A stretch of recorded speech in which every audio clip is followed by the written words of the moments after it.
Warning, there is a good chance Bitcoin Mike has no idea what he's talking about. Do your own research. Enjoy the show. Thank you. All right, guys, we got Bitcoin coming in at 24,164. Who would have thought that yesterday? You know, most people were thinking we're going down to 18,000 again. Heck, I was getting bearish as well. I'm like, what the hell is going on? This whole bank situation. You got altcoins absolutely on a tear. Freaking Bitcoin's up 17%.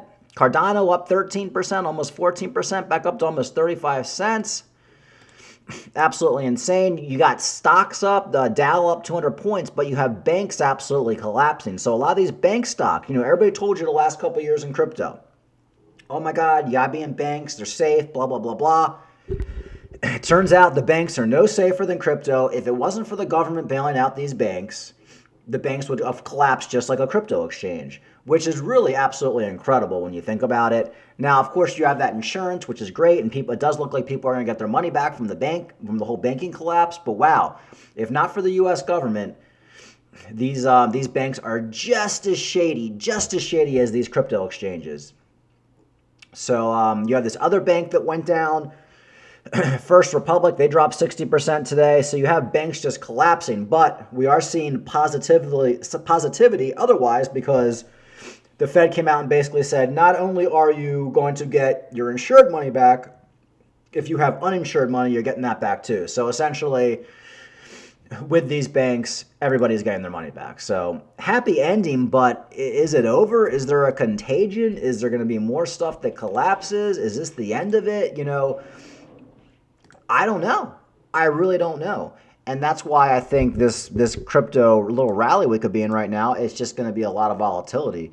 But, you're looking at a $24,000 Bitcoin, and nobody would have thought we would be anywhere near here a couple days ago. So we should all be counting our lucky stars. Of course, Rand here, he kind of sums it up a little bit. Crazy negative. So what you can see with the funding rate is that there's a lot of people wanted to go short. And the funding rates on going short was negative 20%. Now, I must say, I've only ever seen that once, and that is when the FTX collapse happened. But typically, when you see that happening, what you know is that that a lot of people are short. And if a lot of people are short, well, what do you know? You know that there's going to be a short squeeze, a squeeze of epic proportions. And that's exactly what happened. I actually tweeted about it last night at 10:45 p.m. And if you're not following me on Twitter, you're lost, because you would have got this information. I said, look, funding rates on Bitcoin contract are in crazy negative territory. This is going to be the biggest short squeeze in a long time. I said, hold on tight, and then respect the pump. And it was a epic, huge short squeeze, $252 million. So essentially, it was a short squeeze. Pretty much everything with Bitcoin now is news-based anyway. We had that massive dump down from 25,000 all the way down to like 20,000. So we were basically due for a pump. But the reason we got the pump is, of course, short squeeze and good news. Government bailing out the bank, and people just have less trust in the banks now, including myself. I was never a big bank person, but now I see how unreliable these banks are. And, if I had to pick one place to put my money at this point, I'd probably say, hey, look, maybe some stocks and crypto hardware wallet. So absolutely insane. All right, I just want to talk about this story. We're talking about, how pretty much the only thing that's safe is pretty much putting your money or your Bitcoin on a hardware wallet. The banks aren't safe. I've been saying for the last year, DeFi is not safe either. I mean, it's just all equally risky. These DeFi protocols are always getting hacked. It's just, it's a roll of the dice. Euler Finance hacked for over $195 million in a flash loan attack. Euler Finance was exploited in a flash loan attack that drained hundreds of millions of decentralized stablecoins and ERC20 tokens. Ethereum-based non-custodial lending protocol Euler Finance faced a flash loan attack on March 13th. According to on-chain data, as per the last update, the exploiter carried out multiple transactions, stealing nearly $196 million. It's become the largest attack of 2023. And here's some of the coins that they stole. Folks, I mean, that's just, a lot of the crypto people are coming out right now saying, see, I told you so. The banks are unsafe. You can't trust the banks. And a lot of the banking people have been saying for the last year, but yeah, crypto's unsafe. It's all unsafe. You have to have a realist attitude in these markets. Even putting your Bitcoin on a hardware wallet, you could probably still get hacked or something could happen to the blockchain. The fact is, there's nothing 100%. There's risk in everything. You could take all your money out of the bank, put it in the safe, you get robbed.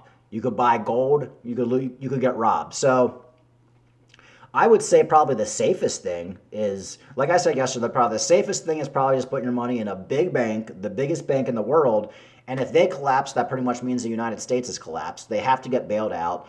And then, of course, the next best thing is putting your Bitcoin in a hardware wallet. But you get a lot of people when all this stuff happens saying, yeah, see, I told you so. See, I told you so. But we've seen everything get hacked over the last year. There is nothing sacred. For me, I feel like centralized exchanges like Binance.us, that's as safe as you're going to get for an exchange. And then for a hardware wallet, Ledger or Trezor, okay, that's as safe as you're going to get for that. And a big bank is probably as safe as you're going to get for that. Keep away from all these small banks. But we live in a world where nothing's certain. Actually, probably the safest thing you can do with your money is just buy real estate. Even though with real estate, you have to pay fees and taxes. But if you have a rental property like I do, people pay that for you. At least you don't have to worry about, rolling up to your house one day and it's not there anymore. Nobody's going to steal your house. Although I guess anything's possible. But your house is insured. So I'm actually leaning towards real estate. Real estate is like the tried and true, and that's what I want to do when I make money in crypto. I like to buy real estate with it. At least I can see it, hold it, and nobody can really steal it. But it's a crazy world out there. Crypto could have gone either which way today. We could have dumped down to 18,000, or right now we're pumping back up to 24,000 or something like that. It could have gone either which way. Anybody who told you they knew it was going to happen today was completely full of shit. Data Dash, Crypto Banter, nobody knows. BitBoy, nobody knows. Me, I don't know. It all depends on what happens in the stock market and what happened with the Fed. So that's the situation we're in. Thankfully, we're pumping. This whole event turned out to be overly bullish for crypto. I mean, people are seeing now that the banks are not as reliable, and crypto is a pretty good alternative. But it could have gone either which way. So thankfully, we're pumping today.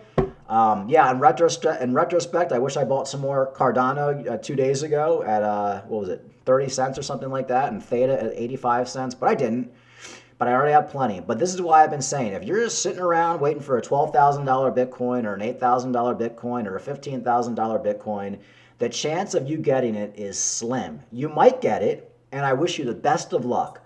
But waiting for these lower prices. So many people texted me 2 days ago, oh my God, we're going back down to 10,000, 15,000. Banks have collapsed.